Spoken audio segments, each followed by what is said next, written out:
Hi friends, मैं अज्ञातवासी विजय आप सभी का बेहद दिल से स्वागत करता हूँ हमारे इस यूट्यूब चैनल में जिसका नाम है सिंपल लिविंग हाई थिंकिंग।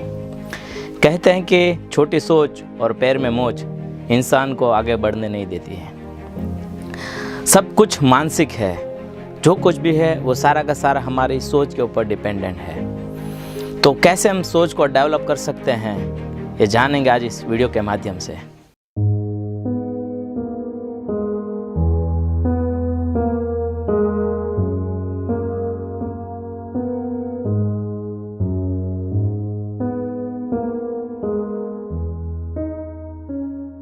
सब कुछ मानसिक है, जो कुछ भी है वो सारा का सारा मानसिक है। अमीरी है वो भी मानसिक है, गरीबी है वो भी मानसिक है।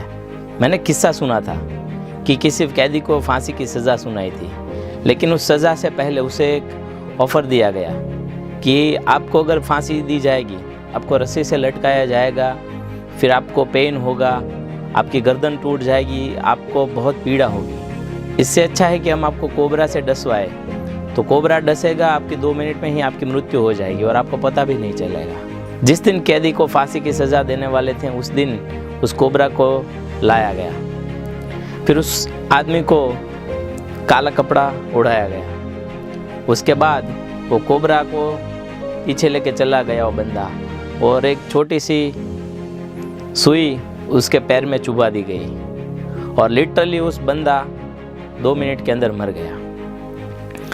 और यहाँ तक की बात नहीं है, जब उस बंदे का पोस्टमार्टम करा गया तभी उसके अंदर जहर पाया गया। मतलब हमारा बॉडी जो है वो हमारा माइंड है वो सारा का सारा टॉक्सिन पैदा कर सकता है, यहाँ तक कि जहर भी पैदा कर सकता है। मतलब जो कुछ भी हो सब कुछ मानसिक है। क्यों कई लोग सफल होते जाते हैं और क्यों कई लोग असफल होते जाते हैं, ये किस्सा ये सवाल मेरे जहन में हमेशा घूमता रहता था।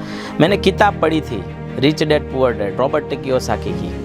उसमें मुझे 2 डिफरेंट मालूम पड़े कि क्यों अमीर लोग अमीर होते जाते हैं और गरीब लोग गरीब होते जाते हैं। पहला तो ये कि जो अमीर लोग हैं उसकी मानसिकता ही अमीरी जैसी है, और दूसरा कि अमीर लोग एसेट्स बनाते हैं और गरीब लोग लायबिलिटी बनाते हैं।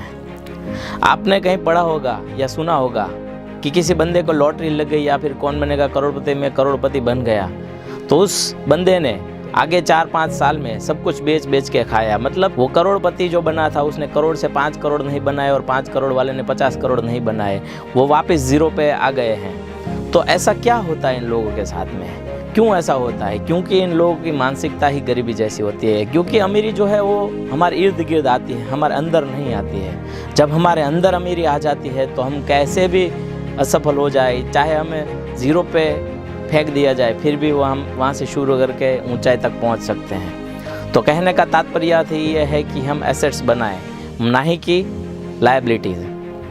कई लोग क्या करते हैं कि जब उनके पास पैसा आता है तो गाड़ी ले लेते हैं, बंगला ले लेते हैं, या फिर ज्वेलरी और जो सारी चीज़ें जो नहीं काम की है वो ले लेते हैं। फिर जो एक समय ऐसा आता है कि जो काम की चीज़ है वो भी वो बेच पे खाता है। एसेट्स में क्या होता है? एसेट्स में म्यूचुअल फंड या कहीं और जगह से जहाँ से इनकम आती हो उस चीज़ों के ऊपर वो बंदा इन्वेस्ट करता है जहाँ से दूसरी इनकम जनरेट हो सके। और लायबिलिटीज़ जैसे लोन पे बंगला लेना, गाड़ी लेना, ज्वेलरी लेना, वो क्या है, एक तरफ से उसकी EMI जाती है, तो हम एसेट्स के जगह पे लायबिलिटी खड़ी करते हैं। तो ये सही तरीका नहीं है हमारी मनी को इन्वेस्ट करने का। अगर आप अमीर बनना चाहते हैं तो रॉबर्ट कियोसाकी की इस किताब को ज़रूर पढ़िए जिसका नाम है rich dad poor dad. Amazon, Flipkart, Snapdeal ये सारी वेबसाइट के ऊपर भी अवेलेबल है और आप इसको ऑनलाइन भी गूगल वगैरह में पढ़ सकते हैं। अमेज़ॉन किंडल पे भी ये बुक उपलब्ध है, गुजराती, हिंदी, इंग्लिश सभी लैंग्वेज में ये किताब अवेलेबल है। तो इसको खरीदिए और पढ़िए।